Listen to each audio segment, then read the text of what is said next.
Well, let's see. Is there anything else we ought to discuss? Oh, there's the furniture. Oh, blast the furniture. Sell it. Give it to Mrs. Hemming. I hated the flat anyway. You? But you used to call it your castle. You used to say that there was no place like home. You used to say... I seem to have lingered in your memory as a broken gramophone record of Victorian proverbs. Tell me, Kathy, was I so awful?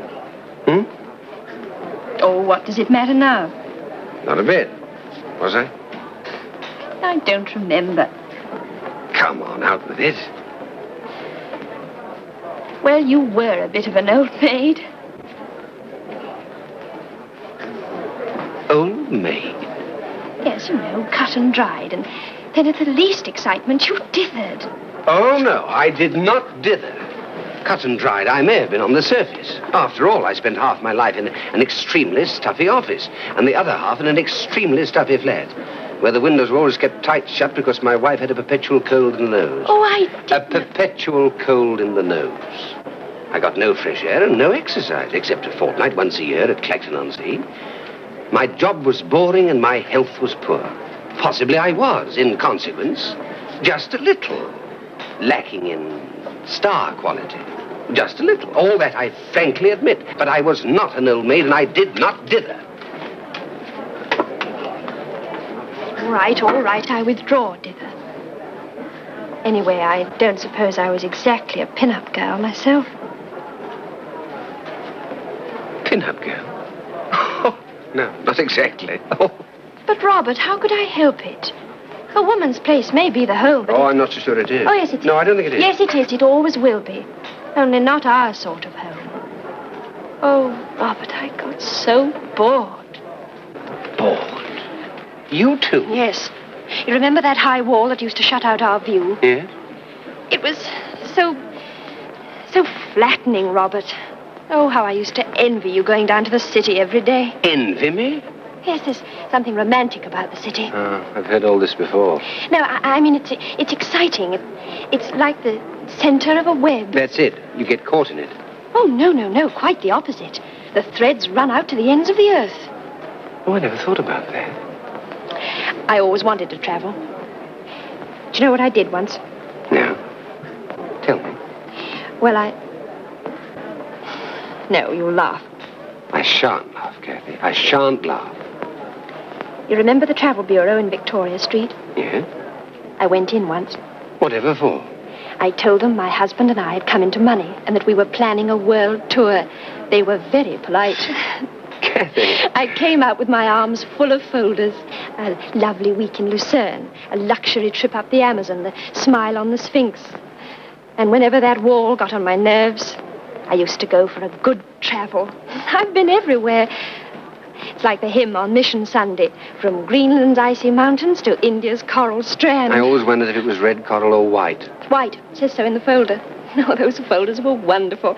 They were as good as a pink gin. I never caught you reading them. Oh, of course not. I hid them in my stocking drawer. Why? I don't know. Suppose I was afraid of being sneered at. Kathy, I never sneered at you. Never. No, but you'd have been so hurt. You'd have thought it a slur on your old Clacton-on-Sea. My Clacton-on-Sea? I detested Clacton-on-Sea. But you always used to insist upon going there. Only because you said you liked it. Did your cold good?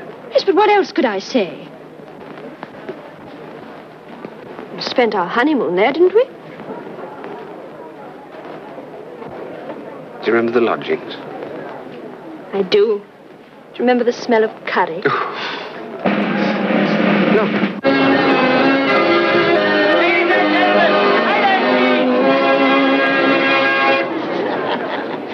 Come on, Wall and Sundry. Drinks on the house.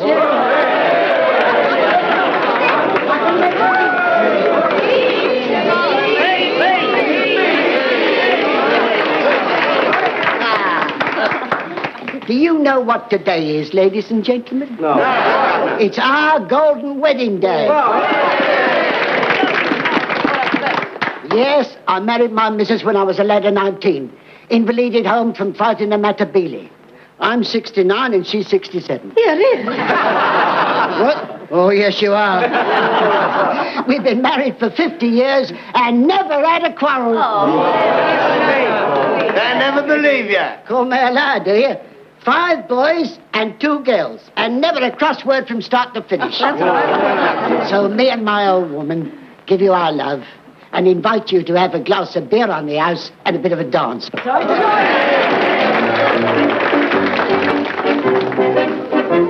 Come on, let's have a drink.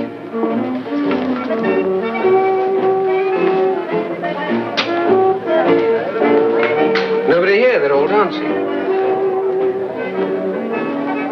How long's your leave? 10 days. How long's yours? 10 days. An airline ticket to romantic places.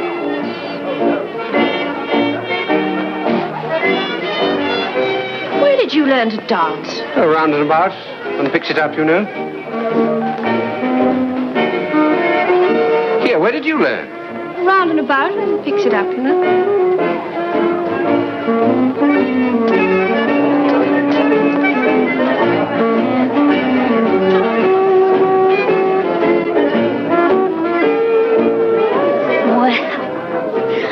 Blow me down.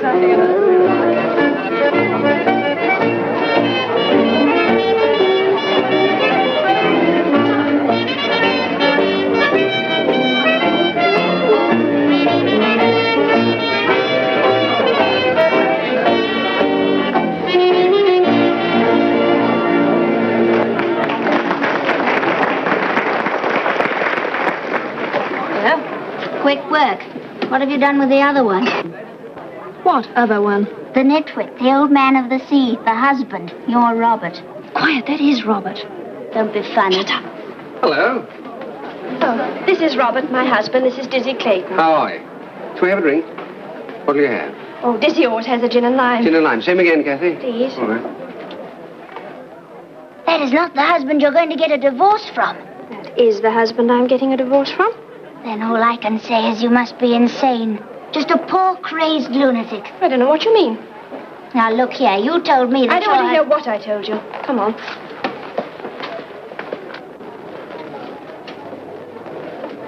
Ah, there you are, Bob. Sorry I'm late. Hello, Scotty. Here, give us a hand with these. Who are they for? For the girls. The girls where? Oh, boy. Are they a couple of smashers? Give me a double whiskey, please. What did you do to get rid of the wife? Beat her to death or something? I'll take the one on the right. That is my wife. Your wife? Are you kidding? That's my wife, and that's a friend of hers. I never was able to understand an Englishman's sense of humor. Your wife, indeed. Oh. Kathy, this is my friend Scotty. Chief Petty Officer McAllister's. Scotty, this is my wife. How'd you do? How'd you do? This is my friend, Leading Wren Clayton. How'd you do? How'd you do? Shall we dance? I'd love to.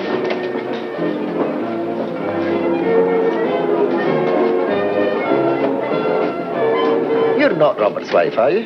Why, what makes you think I'm not? After all, look at you. I'm looking. What's wrong? Oh, there's nothing wrong.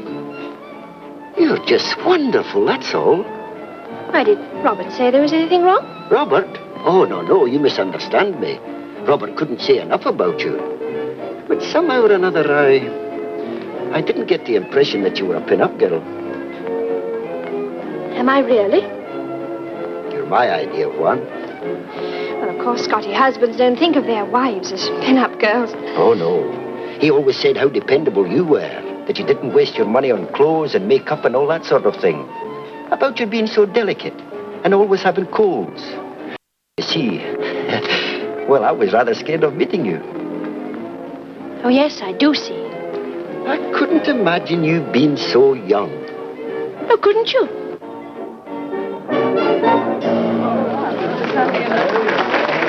That's lovely. Kathy, another dance? No, thanks. Won't you? I said no, thank you.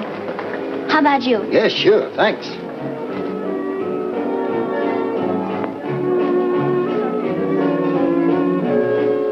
What is the matter? Kathy, what's happened? You're quite different. What has Scotty been saying? Nothing. He's only explained to me just what a dim, dowdy, irritating frump of a woman he was expecting to meet. Clumsy, muddle-headed fool. I thought him very clear and very interesting. I do absolutely understand now, Robert, why you were so keen on getting a divorce. I want a divorce. Who asked for a divorce first? Who started the whole thing? Who telephoned who? I did, very naturally. And I agreed very naturally. Yes, but I am not going to be divorced on the grounds that I'm older than you. Dull, dowdy, sickly, and too mean to find... never said anything of the sort. I never... You said I didn't waste my money on makeup. You'll say next that I don't brush my teeth. If you think I'm going to stand that sort of abuse, you're very much mistaken. If you think I'm going to be called an old maid... So you are, an old maid. Kathy, if you say that once more, I'll wring your neck. Wring my neck. What a silly, stupid, hackneyed phrase. My dear Robert, I'm not a meek child wife. I've run myself for the last 3 years with complete efficiency. I've worked with just as good brains as yours and held my own with them, and had nothing but respect and courtesy wherever I went. Let me tell you this. You were a fairly pleasant person once, and I was doubtful if I was doing the right thing by you. Yes, I was actually afraid of hurting your feelings. Your feelings, as if you had any that weren't exclusively concerned with your own swollen, overbearing, impossible ego. I'm going. All right. Good night.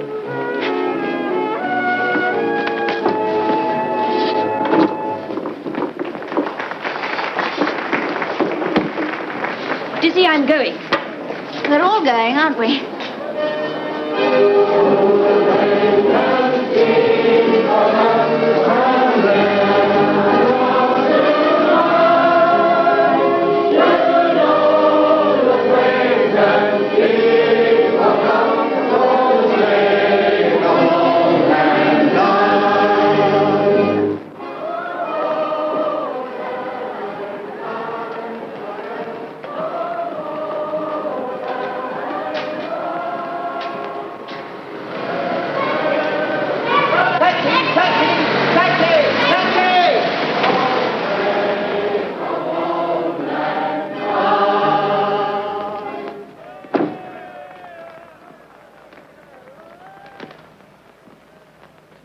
You far to go? Streatham. Kathy's staying with me. Taxi! You'll never get a taxi to go to Streatham at this hour. Taxi! Taxi! Taxi! Taxi! Taxi!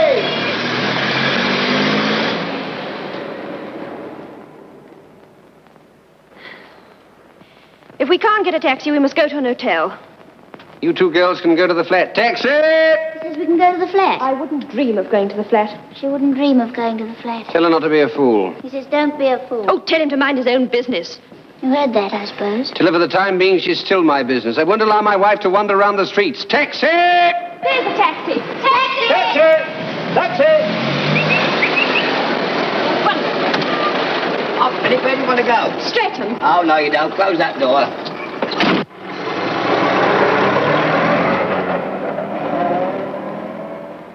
Now what do we do? Go to the flat. Here's the key. I have a key, Dizzy.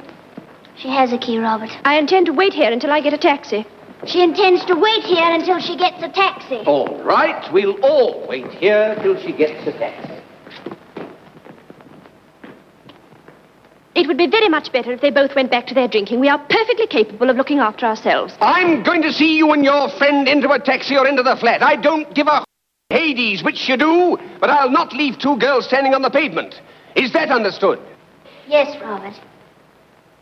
And it's very sweet of you. Taxi! Taxi! Taxi! It's a very pleasant locality. It was before the Blitz. What used to be here? Shops. Very nice little shops. There was a paper shop just here where I used to pick up my evening paper every night as I turned the corner. Just here.